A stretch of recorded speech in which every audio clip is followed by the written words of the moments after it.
right? So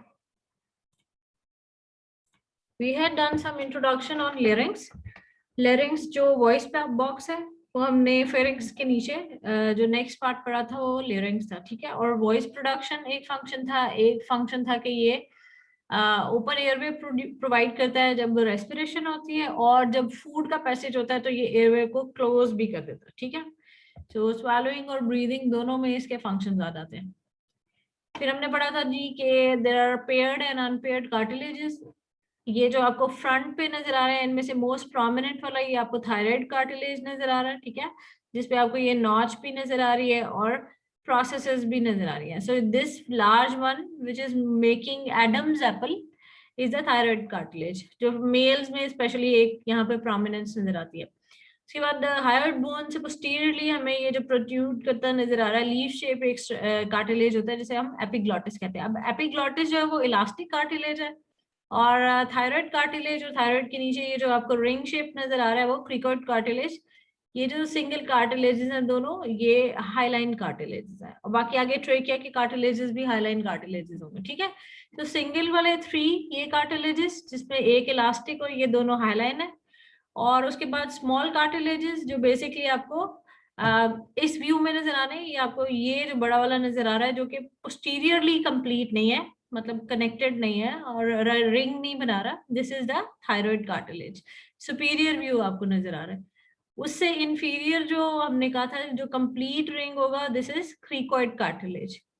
क्रीकॉइड cartilage से posterior aspect पे ही पोस्टरो सुपीरियर आप कह सकते हैं कि we can see small cartilages, arytenoid cartilage, corniculate, और यहीं पे एक स्मॉल डॉट की तरह होता है, इस व्यू में आपको नजर नहीं आ रहा, जिसे हम क्यूनिफॉर्म कहते हैं। तो ये दो नजर आ रहे हैं आपको, पेयर्ड फॉर्म में ये नजर आ रहे हैं, राइट। और यहाँ पर जो जॉइंट्स हैं उनमें मूवमेंट जब होती है different muscles are producing the movement जो इनर साइड पे लगे हुए हैं, और ये एरिटोनाइड और इनर साइड ऑफ थायराइड पे आपको ये जो लिगामेंट और साथ मसल्स अटैच होंगे, जो वो कैलिस मसल है जो वोकल कॉर्ड बेसिकली बना रहे हैं, जो फोल्ड बना रहे हैं, जो हमने लास्ट टाइम डिस्कस किया था थ्रू वोकल कॉर्ड्स, इनकी मूवमेंट करवाते हैं। और इनकी मूवमेंट से ये जो एयरवे है वो ओपन भी होता है और क्लोज भी होता है, ठीक है। एयरवे ओपन और क्लोज जो हो रहा है, वोकल कॉर्ड जब ओपन और क्लोज होते हैं और जब एयर प्रेशर के साथ यहाँ पर मूव करती है, तो हमने लास्ट टाइम डिस्कस किया था कि बॉटल में जैसे आप ब्लो करते हैं तो आपको आवाज आती है, तो डिफरेंट डायमीटर जो है वोकल कॉर्ड्स के उसमें आवाज की फिर जो टोन है वो और फ्रीक्वेंसी वो चेंज होती है। तो ये इस तरह से आवाज हम प्रोड्यूस करते हैं लिरिक्स में, राइट। अब लिरिक्स के थोड़े से रिलेशंस, ये जो स्ट्रक्चर आपको नजर आ रहा है,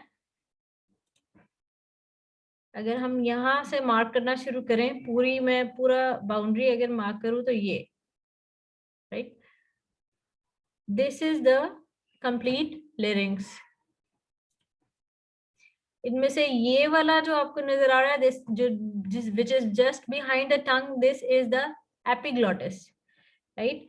ये आपको थायराइड कार्टिलेज का यहाँ पर सेक्शन नजर आ रहा है, क्योंकि वो कंप्लीट रिंग नहीं है इसलिए पोस्टीरियरली आपको कार्टिलेज नजर नहीं आ रहा।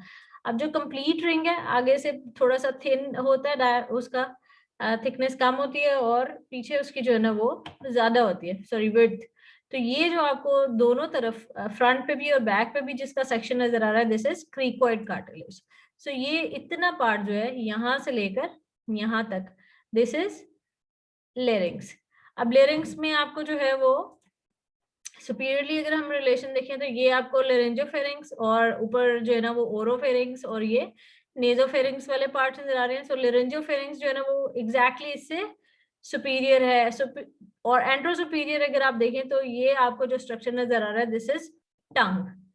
एंटीरियरली यू कैन सी के हायोइड बोन है, और बाकी जो रीजन है वहां पर सिर्फ स्किन और मसल्स आ जाते हैं। पोस्टीरियरली भी थोड़ा सा जो है रिलेशन यहाँ पर अपर पार्ट में लेरेंजोफेरिंग्स ही है, और लोअर पार्ट में आप देखें कि ये सारे वर्टिब्री जो है और थोड़ा सा मस्कुलर टिश्यू जो है ना वो यहाँ पर मौजूद है, वो बना रहा है पोस्टीरियर रिलेशंस। और इंफीरियरली हमें पता है कि it will continue in the trachea, यहाँ से जहां से ये छोटे छोटे रिंग्स वाले कार्टिलेजेस स्टार्ट हो जाते हैं, दिस ट्यूब इज ट्रेकिया और विंड पाइप।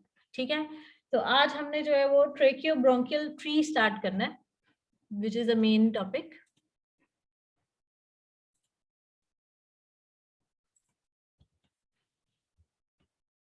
जी, तो हमने कहा था कि जो रेस्पिरेटरी सिस्टम है, ट्रेकियोब्रोंकियल ट्री का कुछ पार्ट जो है वो सिर्फ और सिर्फ कंडक्टिंग पार्ट है। इससे ऊपर जितने स्ट्रक्चर्स थे उनके डबल डबल फंक्शंस है। एक वो एयर कंडक्ट भी कर रहे थे, दूसरा जैसे नेजल कैविटी है उसमें एयर मॉइस्चर भी हो रही थी, और साथ जो है ना dust particles, foreign particles remove हो रहे थे।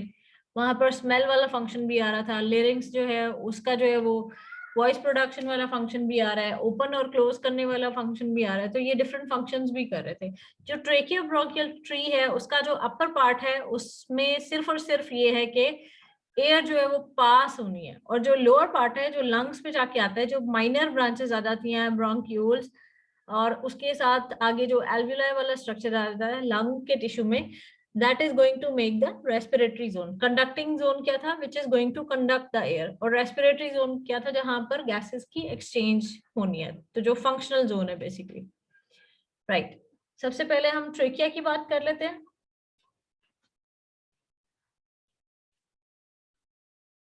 ट्रेकिया जो है लेरिंग्स की कंटिन्यूएशन है, ठीक है। और अगर हम थोड़ा सा डायग्राम के साथ देखें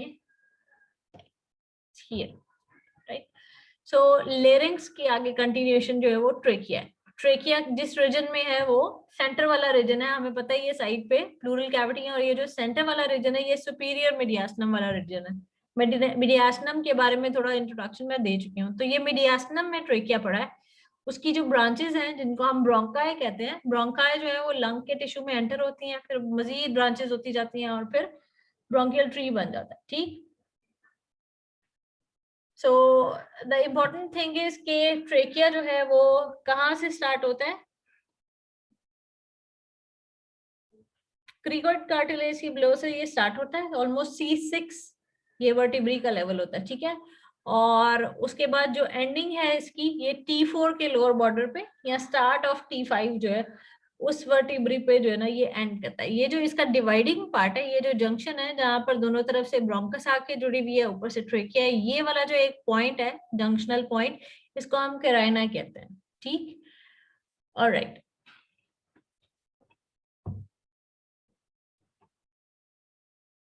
एपिथेलियम की अगर हम बात करें या ट्रेकिया की अगर हम लेयर की बात करें, ये देखिए आपको एंटीरियरली जो है ना वो ट्रेकिया का सेक्शन नजर आ रहा है, और पोस्टीरियरली जो है वो एसोफेगस नजर आ रहा है, और एसोफेगस में वही लेयर्स उन्होंने दिखाई हैं जो हमने पहले अब पढ़ ली हैं। अब ट्रेकिया में भी ये इनर साइड है जिसे हम ल्यूमन कहते हैं, जिसके अंदर से एयर पास कर रही है। जो फर्स्ट लेयर है ट्रेकिया की दैट वुड बी म्यूकोजा, जो कि एपिथेलियम और लैमिना प्रोप्रिया से बनी होगी, ठीक है। म्यूकोजा के नीचे सब म्यूकोजा लेयर आ जाती है। सब म्यूकोजा के बाद सी शेप्ड एक कार्टिलेज होता है, यानी ट्रेकिया पे फ्रंट और साइड पे ये कार्टिलेज है, और पीछे यानी पोस्टीरियरली जहां पर इसका एसोफेगस के साथ रिलेशन है वहां पर कार्टिलेज कंटिन्यू नहीं करता, सिर्फ एक मसल है जो कार्टिलेज के दोनों एंड्स को आपस में कनेक्ट करता है, स्मूथ मसल है विच इज कॉल्ड ट्रेकियालिस। ट्रेकियालिस जो है वो बेसिकली जब कॉन्ट्रैक्ट और रिलैक्स करता है तो ट्रेकिया के जो ल्यूमन है उसमें चेंजेस भी ले आता है, कम या ज्यादा कर देता है डायमीटर को, राइट। सो हाइलाइन कार्टिलेज हो गया ये, और सबसे बाहर जो है ना वो सपोर्टिव कनेक्टिव टिश्यू पड़ा हुआ है जिसमें जिसको हम एडवेंटिशिया कहते हैं, राइट। और ये देखें जी कि एपिथेलियम के साथ साथ ग्लैंड्स भी हैं, और यहाँ पर ट्रेकिया पे भी उसी तरह से जो है ना वो म्यूकस सिक्रीशन होनी है। जो mucus secretion serum mucus secretion होनी है, वाटरी भी और म्यूकस भी। वो जो सिक्रीशन है वो वही काम करती है कि एपिथेलियम के ऊपर एक लेयर बना लेती है। ये देखें ये एपिथेलियम है ट्रेकिया की which is pseudo stratified ciliated columnar epithelium, ठीक। जो ग्लैंड्स की सिक्रेशन है जो यहाँ पर एपिथेलियम पे रिलीज होती है वो इसके ऊपर एक लेयर बना लेती है हवा में से, फिर वही डस्ट पार्टिकल्स जो बच जाएंगे जो वहां ट्रैप नहीं हुए ऊपर पार्ट पे, तो ये यहाँ पे ट्रैप होंगे, और एयर जो है वो मॉइस्चराइज होगी, मजीद ह्यूमिडिफाई होगी, और सीलिया जो है वो ट्रेकिया से ऊपर की तरफ जो है ना वो म्यूकस को धकेलते रहते हैं। डस्ट पार्टिकल्स वगैरह और फॉरेन पार्टिकल्स उसमें ट्रैप होते रहते हैं, वो एयर क्लीन हो जाती है और जो म्यूकस जिसके अंदर अब वो पार्टिकल्स हैं उसको ऊपर पुश करता है सीलिया।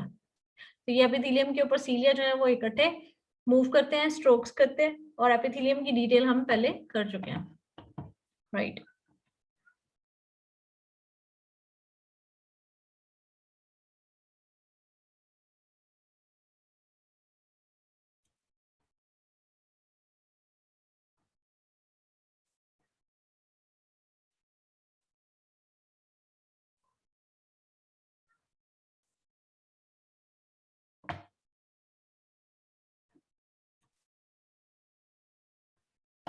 जी, so this was the structure of trachea. ये सारी लेयर्स, म्यूकोजा जिसमें pseudostratified ciliated columnar epithelium, submucosa, ठीक है, एपिथेलियम से जो ग्लैंड्स प्रोजेक्ट कर रहे हैं डाउनवर्ड डीप जा रहे हैं वो सब म्यूकोजा में पड़े हुए हैं, ठीक। और सपोर्टिव कनेक्टिव टिश्यू होता है सब म्यूकोजा। उसके बाद हाईलाइन कार्टिलेज जो ट्रेकिया की शेप को मेंटेन करके रख रहा है, और सबसे बाहर जो कनेक्टिव टिश्यू की फिर layer which is adventitia. So this is the structure of trachea. Relation में भी हमने देख लिया, सुपीरियरली लेरिंग्स है, इंफीरियरली ब्रोंकाई स्टार्ट होते हैं जो कि लंग्स में जाते हैं, राइट। एंटीरियरली हमें पता है कि ये थायराइड ग्लैंड जो है जो यहाँ से कार्टिलेज से नीचे प्रोजेक्ट करता है वो ट्रेकियल रिंग्स के साथ एंटीरियरली एसोसिएटेड है। इसके अलावा बहुत सारे स्ट्रक्चर्स हैं जो ट्रेकिया को एंटीरियरली क्रॉस कर रहे हैं, जैसे यहाँ पर अगर हम मीडियास्टम के जब स्ट्रक्चर डिटेल में देखेंगे तो जो एओर्टा है जब वो आर्च कर रहा होता है हार्ट से, heart is present here in the lower part of mediastinum. तो एओर्टा जब जाता है तो क्रॉस करके जब जाता है तो आर्च ऑफ एओर्टा जो है वो एंटीरियरली इसको ट्रेकिया को क्रॉस करती है। पोस्टीरियरली हमने देख लिया कि फूड पाइप है यानी इसोफेगस है, राइट। ब्लड सप्लाई और नर्व सप्लाई आपकी बुक में जो दिए हुए हैं, जस्ट आपको जो है ना नाम दिए हुए हैं ब्लड वेसल्स के, सो वो आपने नाम ही उसी तरह से याद करने हैं। जो ट्रेकिया है यहाँ पर जितने भी रिलेटेड सराउंडिंग स्ट्रक्चर्स पड़े हैं उनको जो ब्लड सप्लाई करती हैं ब्लड वेसल्स, वो ही ट्रेकिया को भी ब्रांचेस दे रही हैं। जैसे अपर पार्ट में जो है वो थायराइड वेसल्स जो हैं, इंफीरियर थायराइड आर्टरीज जो हैं वो थायराइड को भी सप्लाई कर रही हैं और साथ साथ ट्रेकिया को भी ब्रांचेस दे रही हैं। लोअर पार्ट में लंग्स की तरफ जो ब्लड सप्लाई जा रही है वो ब्रोंकियल आर्टरीज हैं, तो ब्रोंकियल आर्टरीज जो है वो साथ साथ ट्रेकिया के लोअर पार्ट को भी और ब्रोंकाई को भी सप्लाई कर रही है, ठीक। अब इंटरनल जितने भी ऑर्गन्स हैं उनकी नर्व सप्लाई जो होती है वो पैरासिम्पथेटिक और सिंपैथेटिक नर्व सप्लाई होती है, ऑटोनॉमिक नर्व सप्लाई, ठीक है। वो हमने याद रखना है हमेशा कि पैरासिम्पथेटिक और सिंपैथेटिक नर्व सप्लाई है। पैरासिम्पथेटिक जितने भी ऑर्गन्स हैं चाहे वो थोरैक्स में हो, नीचे एब्डोमेन में हो, पेल्विस में हो, सारी पेल्विस तो नहीं लेकिन एब्डोमेन तक जितने भी ऑर्गन्स हैं उनकी पैरासिम्पथेटिक जो नर्व सप्लाई है वो वेगस नर्व से है, 10th क्रेनियल नर्व से, ठीक है। और सिंपैथेटिक जो है वो डिफरेंट है। सो सिंपैथेटिक जो है ना वो सिंपैथेटिक गैंग्लिया से आती है, ठीक है। अभी फिलहाल के लिए इतनी डिटेल ट्रेकिया की काफी है।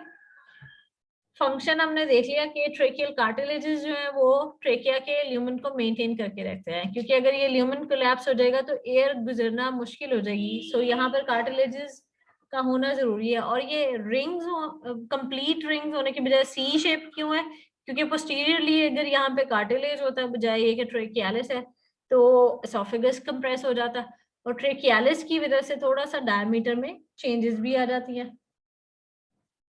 फिर हमें पता है कि यहाँ पर जो सूडो स्ट्रैटिफाइड एपिथेलियम है उसके जो सीलिया हैं वो म्यूकस को ऊपर की तरफ पुश करते रहते हैं, जिस तरह हमने पहले भी पढ़ा था, ठीक।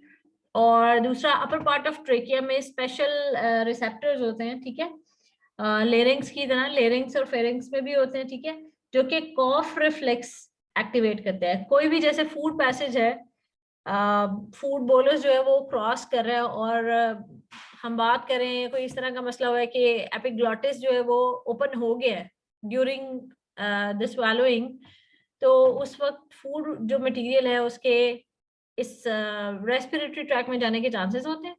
लेकिन जैसे ही कोई फूड मटेरियल या पार्टिकल जो है वो इसको टच करता है, इसके म्यूकोजा को, ट्रेकिया के ल्यूमन में जाता है, उसको टच करता है तो एक रिफ्लेक्स एक्टिवेट हो जाती है और एकदम से खांसी स्टार्ट हो जाती है, ठीक है। जो कॉफ रिफ्लेक्स है वो भी ट्रेकिया का और लेरिंग्स के साथ साथ फंक्शन है। और दूसरा बाकी सिंपल ही है, ये कंडक्टिंग पार्ट है, एयर को ह्यूमिडिफाई कर रहा है और पार्टिकल से क्लीन कर रहा है, राइट जी। ब्रोंकियल ट्री, वही हमने बात की कि ट्रेकिया से फिर एक्सटेंसिव अब ब्रांचिंग होगी।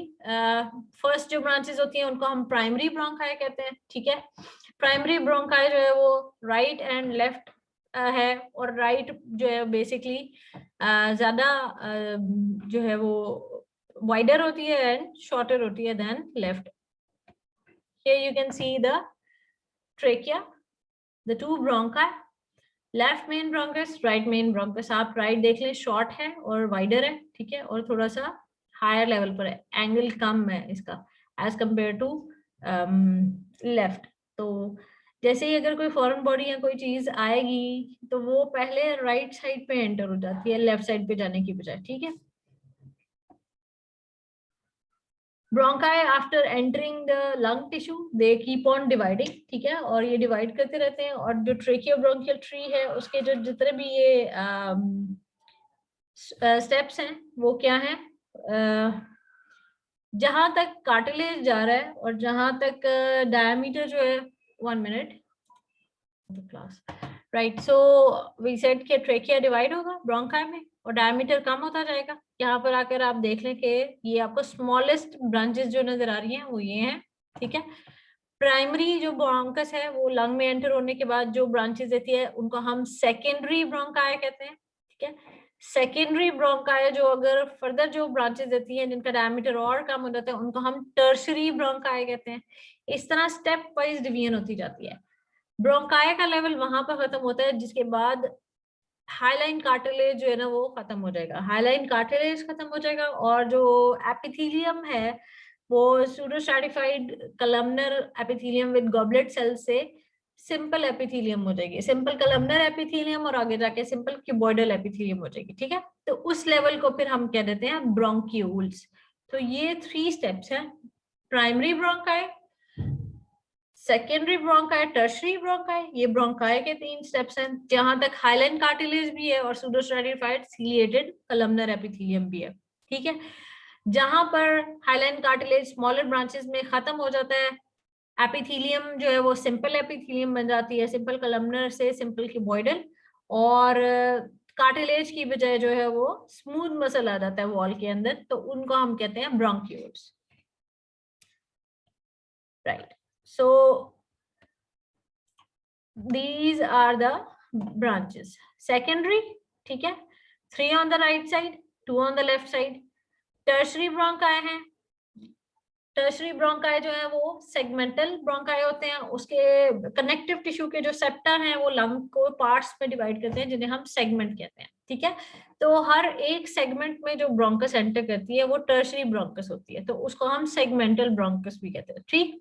उसके बाद फिर हमने बात की कि डायमीटर जब कम होता जाता है तो जो ब्रोंकाई हैं जिनकी जो स्मॉलर ब्रांचेस हैं which are less than 1 millimetre in diameter, तो उनको हम ब्रोंक्यूल्स कहते हैं। उनमें आके क्या होगा कि जी कार्टिलेज खत्म हो जाएगा, स्मूथ मसल रिप्लेस कर लेगा, एपिथेलियम चेंज हो जाएगी, डायमीटर कम हो गया, ठीक है। दीज आर ब्रोंक्यूल्स, ठीक। अप टिल हियर जिनको हम कहते हैं 0.5 से कम जो डायमीटर जिनका आ जाता है, जिनको हम टर्मिनल ब्रोंक्यूल्स कहते हैं, यहाँ पर आकर कंडक्टिंग जोन खत्म हो जाता है। टर्मिनल ब्रोंक्यूल की एपिथेलियम होती है सिंपल कलमनर एपिथेलियम।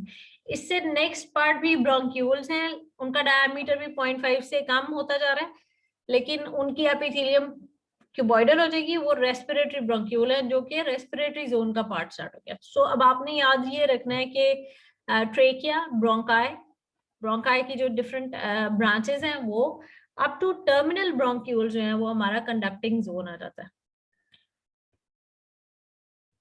ठीक है। चेंजेस मैंने आपको बता दी थी कि जो कार्टिलेज है पहले वो ब्रोकन प्लेट्स की फॉर्म में आ जाता है, जैसे जैसे ब्रांचेस हो रही हैं, और ब्रोंक्यूल्स के लेवल पर आके वो बिल्कुल खत्म हो जाता है। एपिथेलियम जो है वो सूडोस्ट्रैटिफाइड सिलिएटेड कलमनर एपिथेलियम होती है, फिर जाके वो ब्रोंक्यूल में सिंपल कलमनर बन जाती है, और आगे जाके रेस्पिरेटरी जोन में हम देखेंगे वो सिंपल क्यूबॉइडल एपिथेलियम बन जाती है, ठीक है।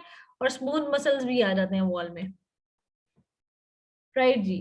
सो the final part which is the respiratory zone, क्या था इसमें, इसका फंक्शन एयर एक्सचेंज, ठीक है, ऑक्सीजन और कार्बन डाइऑक्साइड की exchange between lungs and capillaries, जो उसके ब्लड के अंदर कार्बन डाइऑक्साइड है और लंग्स के अंदर जो एयर एंटर हो रही है उसकी जो ऑक्सीजन है उनकी आपस में एक्सचेंज होनी है, right. So we will start from respiratory bronchiole, ठीक है। टर्मिनल ब्रोंक्यूल तक हमारा कंडक्टिंग जोन था। टर्मिनल ब्रोंक्यूल्स की मजीद ब्रांचेस हुए तो वो बन गई रेस्पिरेटरी ब्रोंक्यूल। रेस्पिरेटरी ब्रोंक्यूल वो है जिनकी एपिथेलियम सिंपल क्यूबॉइडल एपिथेलियम है। फर्दर इनकी जो छोटी छोटी ब्रांचेस होंगी उनको हम एल्वियुलर डक्ट्स कहेंगे, और एल्वियुलर डक्ट्स के एंड पे ग्रेप लाइक स्ट्रक्चर्स होते हैं, तो वो एल्वियुलाई होते हैं और वो मिलकर एल्वियुलर सैक्स बनाते हैं। So this is the structure basically. ये हमने पढ़ा कि ब्रोंकाई, ब्रोंकाई से सेकेंडरी बनी, टर्शरी बनी, टर्शरी से फिर आगे ब्रोंक्यूल बन गई। अब ब्रोंक्यूल में टर्मिनल ब्रोंक्यूल तक हमारा जो पार्ट था वो था कंडक्टिंग जोन का। अब आगे देखें कि ये जो पार्ट है रेस्पिरेटरी ब्रोंक्यूल का, this is not simple, this is connected with a lot of these structures। इसमें बहुत सारी ये चीजें ओपन हो रही हैं, ठीक है। these are the alveoli, alveoli मिलकर जो बनाते हैं वो alveolar sacs होते हैं, ठीक है। ये स्ट्रक्चर बनाते हैं alveolar sacs जो मिलकर एक डक्ट में ओपन होते हैं, जो कि आगे रेस्पिरेटरी ब्रोंकियल में ओपन होती है, जिसको हम alveolar duct कहते हैं। so this is one alveolar sac consisting of alveoli। ये ओपन हो रही है ये एल्वियुलर डक्ट में, और एल्वियुलर डक्ट जो है ना वो रेस्पिरेटरी ब्रोंक्यूल्स में ओपन हो रही है, ठीक है। तो ये आपको डिफरेंट इसके आगे फर्दर ब्रांचेस नजर आ रही हैं। रेस्पिरेटरी ब्रोंक्यूल की जो फर्दर ब्रांचेस हैं वो है एल्वियुलर डक्ट। कहाँ पे एंड हो रही हैं? एल्विलाई में। और ये सारा का सारा जो है ना ये एक्सचेंज वाला पार्ट है। यहाँ पर आकर एल्विलाई के साथ कैपिलरीज एसोसिएटेड हो जाती है। ये जी ये इनर स्ट्रक्चर आप देख रहे हैं, दिस इज एल्वियुलर डक्ट। ये जो ग्रेप लाइक स्ट्रक्चर्स हैं ये एल्विलाई हैं, और एल्विलाई जब मिलकर यहाँ पर इकट्ठे हो रहे हैं तो एल्वियुलर सैक बना रहे हैं, और एल्वियुलर सैक एक कॉमन पोर्शन में जो ओपन हो रहा है उसको हम एट्रियम कहते हैं, ठीक। So this is basically the structure of the respiratory zone. आप देख लें कि जो एल्वियुलर डक्ट है और रेस्पिरेटरी डक्ट है उसमें कोई कार्टिलेज नहीं है। जो रेस्पिरेटरी ब्रोंक्यूल है उनमें सिंपल क्यूबॉइडल एपिथेलियम है, ठीक। और अभी जाके हम थोड़ी सी उसकी स्ट्रक्चर की डिटेल भी देख लेते हैं, राइट। तो this is how it looks.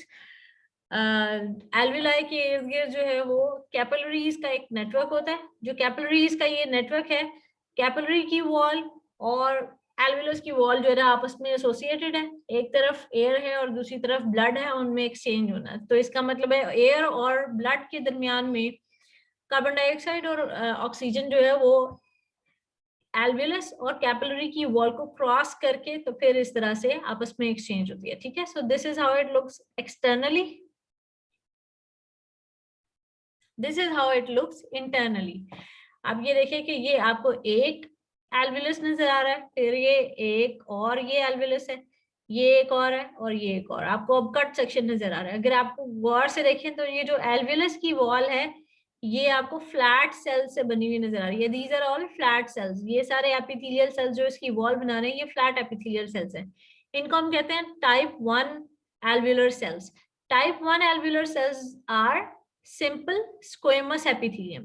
तो एल्वियलस की जो मेनली वॉल है वो सिंपल स्क्वेमस एपिथेलियम से बनती है। कहीं कहीं एल्विलाई के अंदर जो है वो सिंपल स्क्वेमस सेल्स के दरमियान में कुछ और टाइप के सेल्स भी होते हैं, जैसे जिन्हें हम टाइप 2 सेल्स कहते हैं। Type 2 cells are modified cuboidal cells. तो ये क्यूबॉइडल सेल्स जो आपको नजर आ रहे हैं, इस तरफ भी स्क्वेमस सेल है, इस तरफ भी स्क्वेमस सेल है, और इस तरफ जो है ना दरमियान में एक आ गया।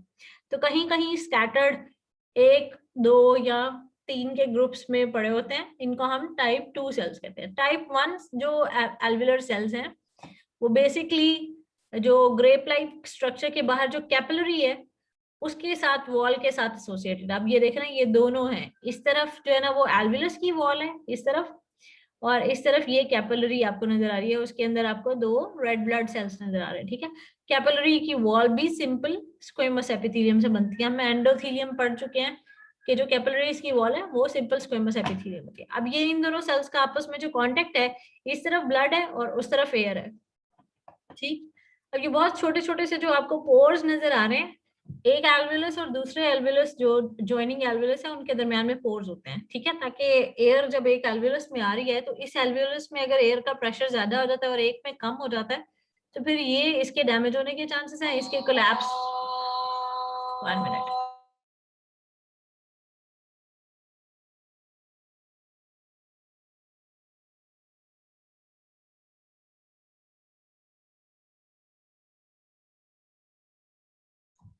राइट। सो ये जो पोर्स हैं ये सारे एल्विलाई को आपस में कनेक्ट कर रहे हैं। हवा जो आती है वो सारे एल्विलाई में उसका प्रेशर सेम होता है, कहीं ज्यादा कहीं कम नहीं होगा। कहीं ज्यादा कहीं कम होने से क्या होगा कि एक ज्यादा एनलार्ज कर जाएगा एल्वियलस और एक जो है ना वो बिल्कुल कोलैप्स हो जाएगा जिसमें कम गई है एयर। तो इसकी वजह से जो है वो पोर्स होते हैं जो एल्विलाई को आपस में कनेक्ट कर रहे हैं। ठीक, अब इससे नेक्स्ट पार्ट जो है वो मैं क्लास एक डिफाइन करके रिकनेक्ट करती हूँ क्योंकि हाफ एन आवर गुजर गया, अभी क्लास जो है ना वो डिस्कनेक्ट हो जाएगी बेटा। So I will please rejoin the link again.